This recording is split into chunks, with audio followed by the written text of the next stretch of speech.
Tonus è il miglior negozio di calzature moda comoda. Qui troverete il più vasto assortimento di calzature Fratelli Tomasi. Eleganza e comodità, perché camminare è vivere.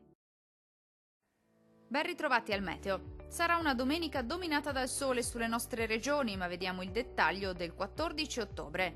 Sul Veneto sin dal mattino sarà bel tempo. Sarà infatti ampiamente soleggiato su tutte le province. Il cielo si presenterà sereno o al massimo con qualche innocua velatura sparsa. Non sono attesi fenomeni particolarmente degni di nota. Temperature minime tra 10 e 13 gradi.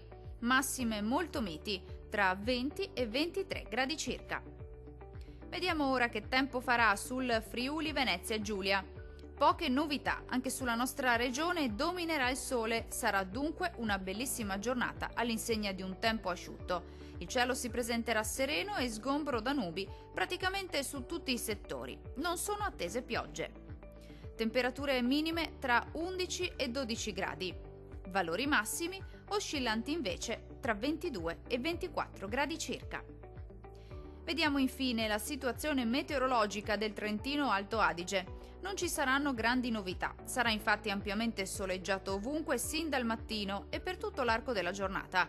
Il cielo sarà sereno e limpido su tutti i settori, non sono previste precipitazioni. Temperature più o meno stazionarie con le minime intorno ai 10 gradi, massime oscillanti invece tra 22 e 24 gradi circa. Dal meteo di Antenna 3 è tutto, arrivederci!